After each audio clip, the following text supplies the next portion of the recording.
열왕기하 4장 42절부터 44절 말씀, 구약 성경으로 567페이지에 있습니다. 이 세 절 말씀인데 우리 천천히 함께 합독하시겠습니다. 시작. 한 사람이 바알 살리사에서부터 와서 처음 만든 떡 곧 보리떡 20개와 또 자루에 담은 채소를 하나님의 사람에게 드린지라. 그가 이르되 무리에게 주어 먹게 하라. 그 사환이 이르되 내가 어찌 이것을 100명에게 주겠나이까 하나 엘리사는 또 이르되 무리에게 주어 먹게 하라. 여호와의 말씀이 그들이 먹고 남으리라 하셨느니라. 그가 그들 앞에 주었더니 여호와께서 말씀하신 대로 먹고 남았더라. 아멘.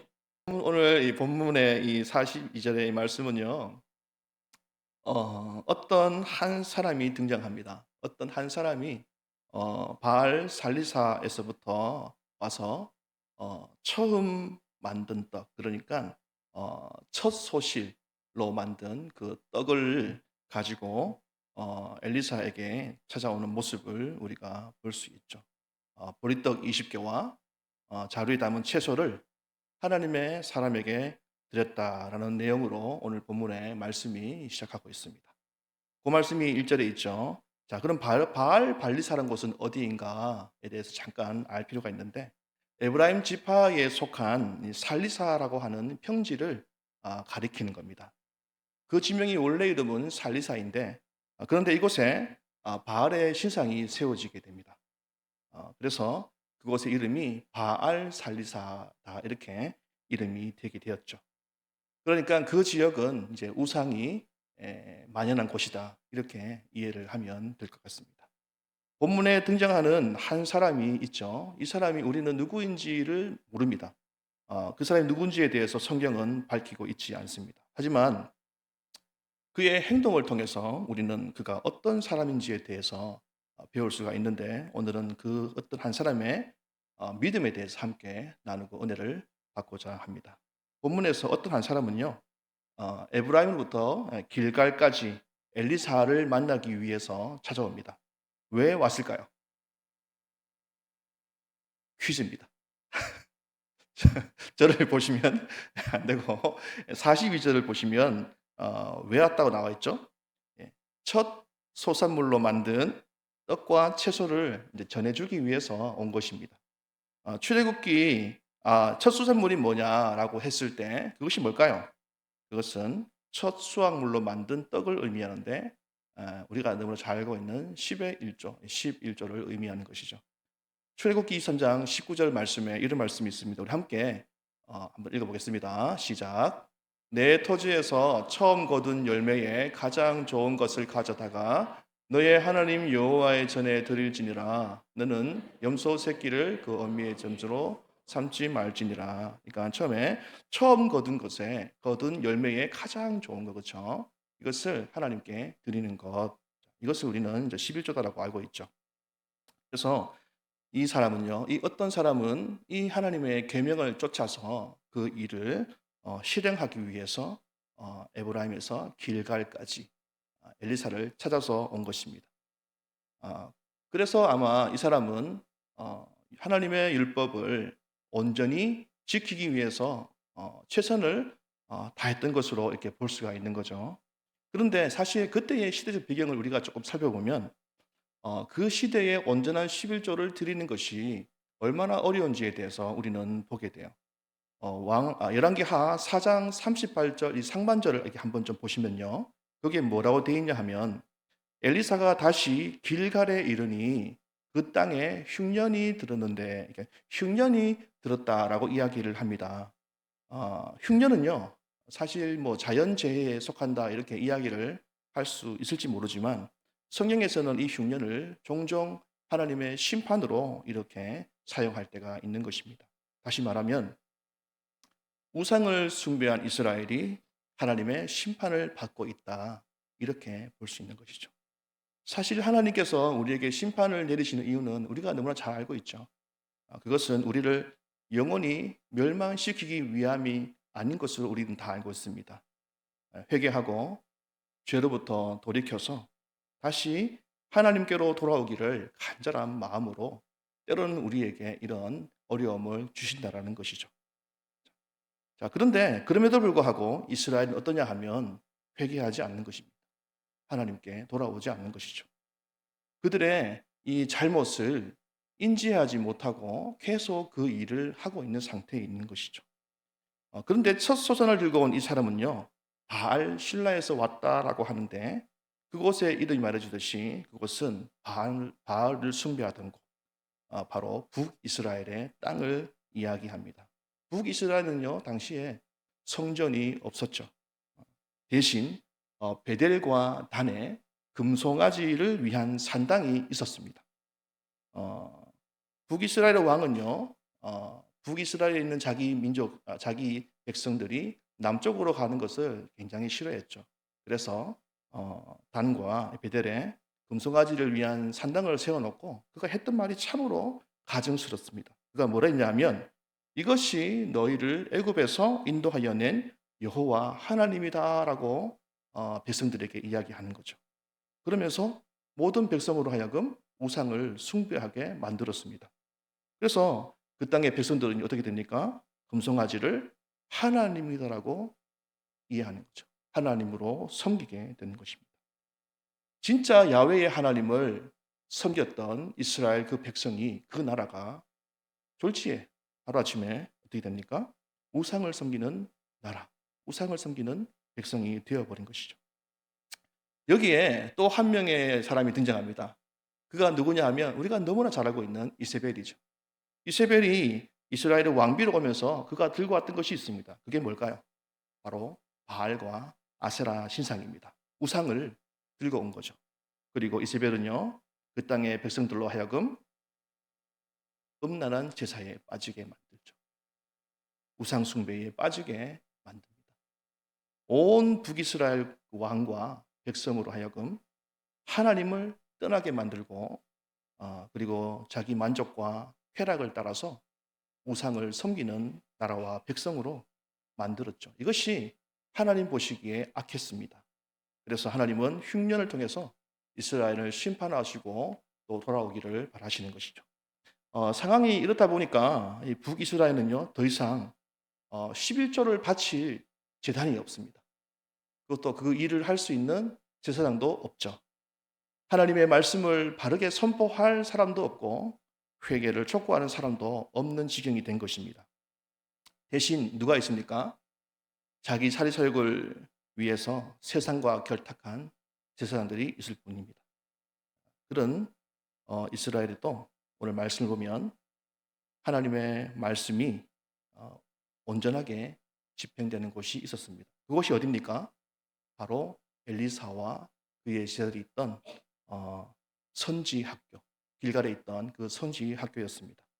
이곳에서만 오로지 하나님을 위한 온전한 예배가 드려지고 있고 하나님을 섬기고 있었던 그런 때였습니다. 그래서 이 북이스라엘에 있던 이 어떤 이 한 사람은요, 자기의 그 11조, 처음 난 그 수산물로 만든 떡과 이 채소의 자루를 들고 엘리사를 찾아온 것입니다. 온전한 11조를 드리기 위해서 찾아온 것이죠. 자, 근데 사실 그런 어려운 시대 속에서 하나님께 온전한 11조를 드린다는 것이 사실은 쉽지 않죠.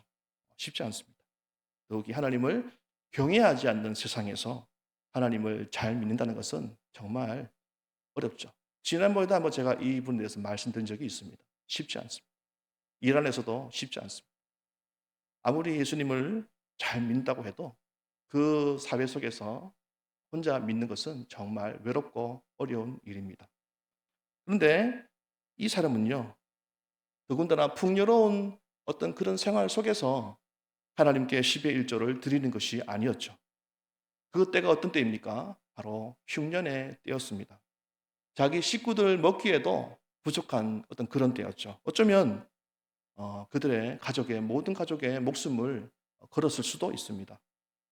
거기다가 이 흉년은요, 왜 내려진 것입니까? 바로 하나님의 심판이죠. 하나님의 심판인 것입니다. 하나님의 심판이 어떻습니까? 대충 봐주는 심판이 아니죠. 철저하고 냉혹한 심판을 의미하는 것입니다. 이 심판은요, 아무도 피할 수가 없습니다. 이 심판 앞에서는 어느 누구도 자유로울 수가 없는, 모두가 다 고통의 때, 고통의 시기를 살고 있는 때였습니다. 그런데 하나님을 경외하지 않고 자기 살소에만 챙겼던 그 세상에서 이 사람은요, 자기와 또 자기 가족의 안위보다 하나님의 말씀에 순종하기를 선택하고 있는 것입니다. 대충 아무에게나 11조를 드릴 수 있겠죠. 그러면서 나는 내 할 일을 다 했다, 이렇게 주장할 수도 있을지 모릅니다. 그런데 이 사람은요, 거기에 만족하지 않는 거예요. 여기에 만족할 수가 없는 것입니다. 그래서 그의 선택이 무엇입니까? 기어이 국경을 넘어가는 거예요. 먼 길을 걷는 수고와 위험을 감수하고야 마는 것입니다. 이 사람은요, 당시에 그 북이스라엘 왕의 명령을 어기는 행동입니다. 왕의 명령을 어기면서까지도 모험을 감수하는 거예요. 그리고 가는 여정 가운데에 강도의 위험이 있죠. 다 못 먹는 시기, 식물이 없는 시기에 이 식물을 가져가면 당연히 빼앗기지 않겠습니까? 그런 어려움들을 충분히 아마 이 사람도 인지했을 거예요. 그럼에도 불구하고 이 사람은요, 그 길을 선택해서 가는 거예요. 왜 그럴까요? 반드시 하나님이 기뻐하시는 온전한 11조, 온전한 예배를 드리기 위해서였습니다. 얼마나 기다렸을까요? 그 흉년의 때에. 모든 가족이 아마 손꼽아 기다렸을 겁니다. 그 첫 소산이 나오기를 정말 간절히 기다렸을 거예요. 한국에도 옛날에 그런 때가 있었지 않습니까? 그죠? 어, 뭐죠? 기억이 안 나요. 요즘 이란 말은 기억나는데 한국말이 기억이 잘 안 나서 보릿고개, 그래서 보릿고개. 큰일 났네요. 다시 이란으로 가라, 누가 얘기하시던데.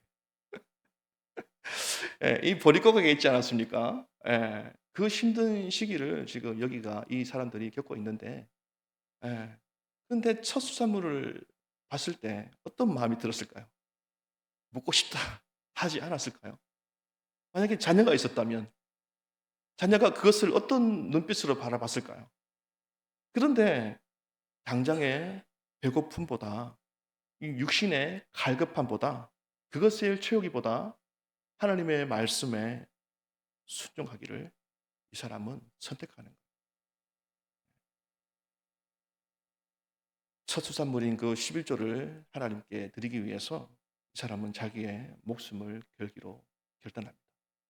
만약에 가족이 있었다면 아마 가족의 목숨까지도 아마 그랬을 거예요.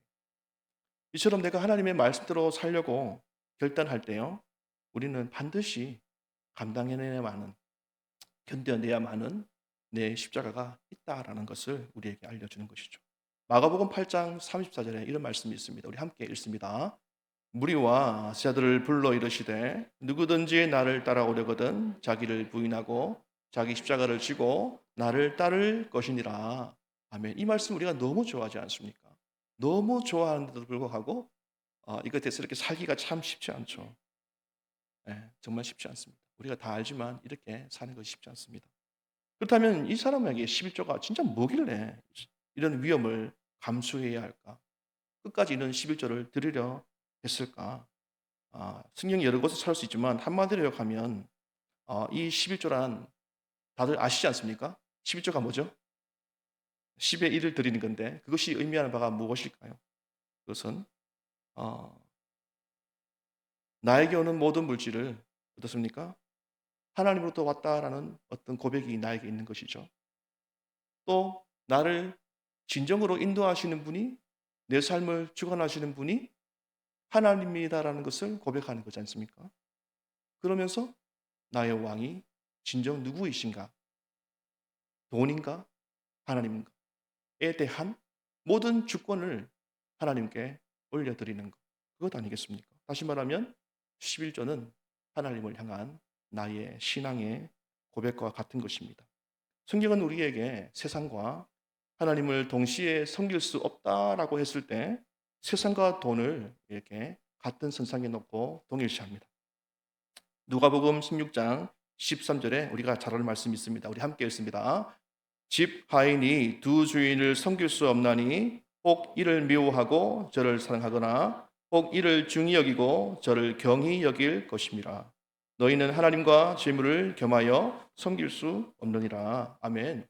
하나님과 재물은 겸하여 섬길 수가 없는 것이죠. 또 이런 말씀이 있습니다. 돈을 사랑함이 일만하게 뿌리라. 그렇죠? 이것을 탐내는 자는 어떻게 됩니까? 미혹을 받아서 믿음에서 떠나게 된다라고 이야기를 합니다. 돈을 사랑하는 것은요, 일만하게 뿌리입니다. 모든 악의 시작이라는 것이죠. 하나님을 떠날 수 있는 첫 번째 이유가 돈에 있다는 것입니다. 이것을 탐내는 자들은요, 믿음에서 결국은 떠나게 되는 것이죠.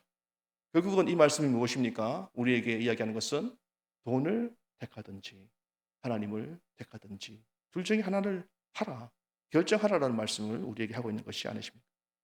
따라서 온전한 11조가 뭘까 이렇게 고민을 하다 보면 저는 이 말씀이 하나 떠올랐습니다. 그것이 바로 야고보서 1장 8절의 말씀입니다. 우리 함께 읽습니다. 두 마음을 품어 모든 일에 정함이 없는 자로다. 두 마음을 품지 않는 거죠. 온전한 11조는 우리의 마음속에 하나님과 돈, 하나님과 나의 욕심을 함께 두는 것이 아니다라는 것이죠. 그것은요, 어쩌면 하나님만 섬기겠다는 신앙의 절개가 우리 안에 있어야 된다는 것을 말하고 있는 것입니다. 우리는 해바라기를 잘 알죠. 해바라기는 어떻습니까? 오직 태양을 향해서만 자라지 않습니까? 그렇다면 우리는 어떻습니까? 우리의 눈과 귀와 우리의 마음이 하나님께로만 향하는 신앙이 되어야 됨을 우리에게 말하는 것입니다. 그렇게 될 때 우리는 온전한 11조를 하나님께 드리게 되는 것뿐만 아니라 세상이 어떻게 말하든 세상이 무엇이라 정의하든 상관없이 우리는 하나님만 찬양할 수 있고 하나님만 높여드리는 삶을 살 수 있게 되는 것입니다. 그 사람이 이것이 결정된 이것에 대해서 본인이 모든 갈등을 결단으로 끝낸 사람이야만이 10의 1조든 10의 2조든 아깝지 않게 드릴 수가 있는 것이고 내 인생의 10의 1조든 내 하루의 10의 1조든 하나님께 기꺼이 드릴 수가 있게 되는 것입니다. 돈이 많다고 하나님 이웃을 사랑하는 데 섬기거나 하나님께 드릴 수 있는 것이 아니죠. 우리의 마음의 태도에 문제 있다라고 생각합니다. 우리가 하나님을 사랑하면 무엇이든지 다 아낌없이 드릴 수 있지만 우리의 마음에 하나님을 향한 간절함이나 사랑함이 없다면 우리가 아무리 모든 것을 다 가진 자라 하더라도 아까워하게 마련이겠죠. 오늘 본문에 등장하는 이 한 사람의 믿음으로 드려진 이 첫 소사물은요, 결국 하나님의 종 이 엘리사의 손에 들려지게 될 때에 어떤 결과를 낳습니까? 우리 43절, 44절 우리가 함께 읽으면 좋겠습니다. 그 사원이 이르되 내가 어찌 이것을 100명에게 주겠나이까 하나 엘리사는 또 이르되 무리에게 주어 먹게 하라. 여호와의 말씀이 그들이 먹고 남으리라 하셨느니라. 그가 그들 앞에 주었더니 여호와께서 말씀하신 대로 먹고 남았더라. 아멘. 어떻습니까? 이 믿음으로 드려진 이 11조가 이 첫 소산물이 엘리사의 손에 들려지게 되었을 때 100여 명의 사람이 어떻게 이것을 먹을 수 있습니까? 그러나 그들을 먹였다라는 하나님의 기적이 나타나는 것이죠. 43절에는요. 여호와의 말씀이 그들이 먹고 남으리라라는 약속이요. 44절에 와서는 여호와께서 말씀하시는 대로 먹고 남았다라는 말씀의 성취로 이어지는 것을 우리는 말씀을 통해서 확인하게 되는 것입니다. 구약 엘리사는요. 예수님의 모형이라고 우리는 이야기합니다. 엘리사의 사역은요. 예수님의 사역의 모형이다라고 우리는 이야기하죠. 본문의 말씀은요. 장차 있을 오병이어의 기적의 모형이 됩니다. 엘리사의 기적이 잠시 동안은요. 그 백성의 배고픔을 만족시켜 주었다면 장차 오실 예수님은 어떻습니까? 자신이 생명의 떡이 되심으로 말미암아 그 떡을 먹는 자는 영원히 줄이지도 목마르지도 않게 되는 하나님의 약속의 성취로 나타나게 되는 것이죠. 그것이 바로 요한복음 6장 35절에 나와 있습니다. 우리가 함께 읽습니다. 예수께서 이르시되 나는 생명의 떡이니 내게 오는 자는 결코 줄이지 아니할 터이요 나를 믿는 자는 영원히 목마르지 아니하리라. 아멘. 이것이 바로 오늘 이 어떤 한 사람의 이 믿음이 낳은 결과입니다. 이것을 우리에게 알려주시는 것이죠. 어, 오늘 우리가 살아가는 이 시대 속에서도 하나님을 두려워하지 않고 경외함이 없는 이 세상을 우리가 어떻게 온전한 마음과 온전한 신앙의 태도로 하나님을 섬기고 하나님을 믿음으로 살 수 있을까? 쉽지 않습니다. 쉽지 않죠. 어른들도 쉽지 않지만 우리 청년들도 그렇고요. 우리의 아이들도 그렇습니다. 쉽지 않습니다. 그러나 오늘 이 본 말씀에서 우리는 믿음의 사람을 보았죠. 그는 바알을 섬기는 땅입니다. 모든 사람이 다 바알을 섬기는 땅에서 살았습니다. 그러나 그는 그곳에서 하나님을 경외하는 자로 삽니다. 그게 결단인 것이죠. 그런 사람들이 있다라는 것입니다. 세상이 종말처럼 보여도 바알에게 무릎 꿇지 않는 하나님의 신실한 백성들이 있다라는 것이죠. 이 시대가 아무리 악하고 어렵다고 이야기해도 어떻습니까? 하나님의 교회는 이 세상 속에 있죠. 그리고 하나님께서 우리에게 뭐라 하십니까? 너희를 향해 너희는 세상의 빛이다, 소금이다 라고 이야기를 하고 있다라는 것입니다. 우리는요, 바알을 섬기는 것 같은 이 악한 시대 속에서 살아갑니다. 이 시대를 살아가는 것이 정말 쉽지가 않습니다. 때로는 우리가 몰라서 넘어질 때도 있죠. 하나님의 말씀이 분명하지 않아서 세상이 말하는 정의가 마치 진짜 진리인 것처럼 알고 그렇게 하다가 실족할 때가 있잖아요. 예. 그러나 그럴 때 우리는 어떻게 해야 될까요? 어떻게 해야 됩니까? 신앙의 절개를 지켜야죠. 하나님의 말씀으로 돌아오는 것입니다. 우리가 왜 교회에 나와서 예배를 드릴까요? 우리가 왜 새벽에 그 잠오는 그 피곤한 몸을 끌고 하나님의 전으로 와서 예배를 드릴까요? 기도를 할까요? 내 힘으로 살기가 어려웠기 때문에 그런 거 아니겠습니까? 하나님의 말씀으로 재무장하기 위해서 우리가 그렇게 하는 것 아니겠습니까? 그것은 다시 말하면 교회에서 내가 빛이 되려고 오는 것은 아니죠. 교회 안에서 내가 소금의 역할을 감당하기 위해서 교회에 열심히 출석하는 것 아니지 않습니까? 그것은 다 세상에 나아가서 세상의 빛으로 소금으로 역할을 감당하기 위해서 우리가 이 자리에 나와 예배를 드리고 새벽 기도를 드리는 줄 믿습니다. 오늘 이 자리에 우리가 또 하나님께 예배 드리기 위해서 나왔습니다.